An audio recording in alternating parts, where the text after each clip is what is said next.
tanggalin muna natin itong rubber, no, mga project. Itong rubber, no. Yan, no, yan yung resulta pagka sobra na siya, no. No, nasisira na yung kanyang rubber. Yan, yan yung nagko-control ng ating fluid, no. Yung nilalagay natin sa ano, DOT3 na sa preno. Yan. Yan, oh. Tingnan nyo, ha, sira na siya. Oh.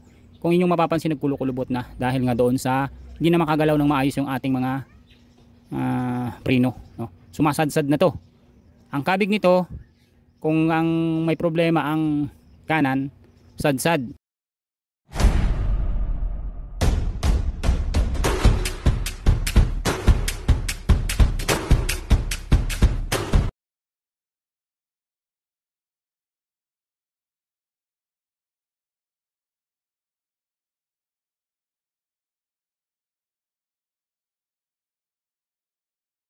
Pero lahat lilinisin na natin kasi sanhin na rin ito ng disgrasya.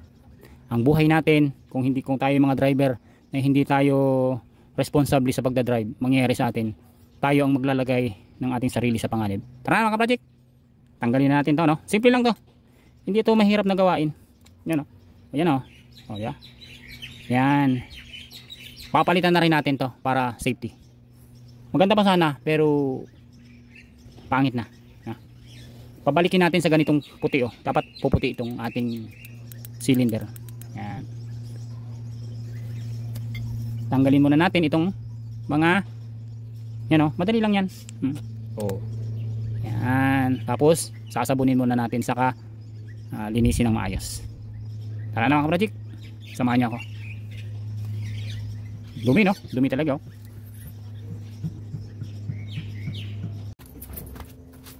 Yan ang mga ka-project, ano. Dito na, may sabon na tayo. Yan, sabunin muna natin para wag masyadong, kailangan matanggal muna natin yung kalawang, no? Kalawang, oh. Saka natin, pagkatapos natin nasabon, pag nasabon na, kasi masyadong madumi, masyadong ang kalawang niya masyadong nakadikit na. Dito kasi nakasalala yung buhay ng driver at saka yung ating mga, kung may nagda-drive tayo, may mga pasahero tayo, dito nakasalalay, no. Pag hindi na kung preno, ang nangyayari, ayan na, disgrasya ang abot dahil sa kapabayaan ng driver. Kaya dapat lagi nating aalagaan to, huwag natin pababayaan na madumi.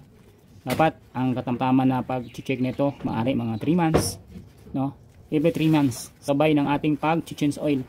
Tingnan din natin, lilinisin din natin ang ating mga cylinder para safety, no.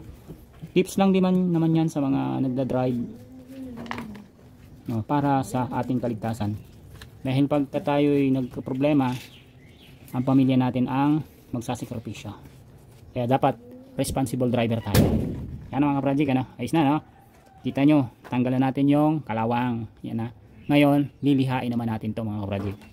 Tandaan nyo, huwag kayong gagamit ng liha na makapal kasi masisira yung itong kanya. Dapat huwag magasgas to ng masyadong pagkagasgas kasi dapat makinis. Kasi ano, magaspang na siya. Magaspang na ito.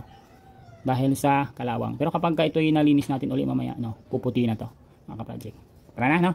Tuloy-tuloy lang po tayo. Huwag po yung magsasawa mga ka-project. Mayroon pang karagdagan dito sa ipapakita ko sa inyo. Kulang pa to mga ka-project, no? Kung paano naman ang pagsoli, mamaya makikita nyo. So mga project, lihain na natin, ano? Yan, oh. Yan. Yung aking liha. 1,000 to. No? Yan, oh. 1,000. Yan. Kung nakikita nyo. Yan, oh. Oh. Yan ang gagamitin natin sa paglinis ng ating mga cylinder. Para wag magasgas. Oh, panoorin nyo po kung paano siya linisin at paano pabalikin ng ganito. Unti-unti na siyang bumabalik ng mga ka-project, no? Ganun lang kasimple. Huwag na nating mamadaliin. Dapat isang linya lang ha. Pag nagliha kayo, pag ganun lang. Yan. Huwag na kahit pa saan-saan na lang ang area ng pagliliha. Dapat ganyan, no? Pag ganyan. Yan. Susundan natin yung taas-baba ng cylinder. Yan. Dito, lilinisin pa natin ito. Tapos yung kanyang pinaka-bowl, no? Yung pinaka-baso-baso niya, lilinisin pa rin yun. Yan.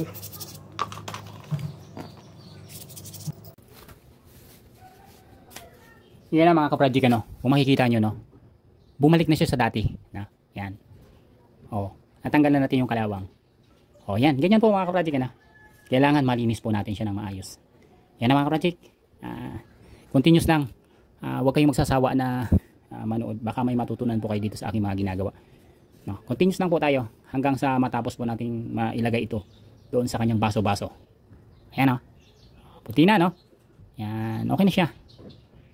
Totally, dapat ipipinis pa natin ng maayos na maayos para maganda.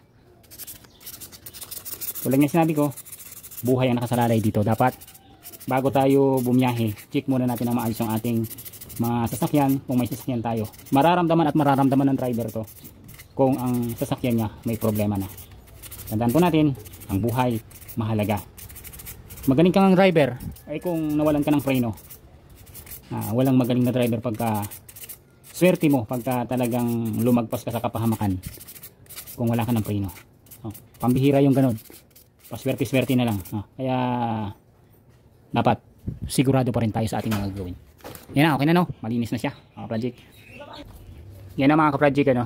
Matatapos na natin yung dalawa, konting finish na lang to. Pero mga ka-project, ano, yung gilid, yan kung nakikita yung gilid na yan, ingatan nyo yung gilid na yan. Yan, dapat kung ano yung gilid na yan, huwag nyo siyang lilihain ng ganun.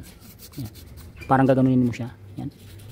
Huwag, dapat ipa-flat lang siya. Susundan po natin yung kanyang flat na to, kasi flat yan.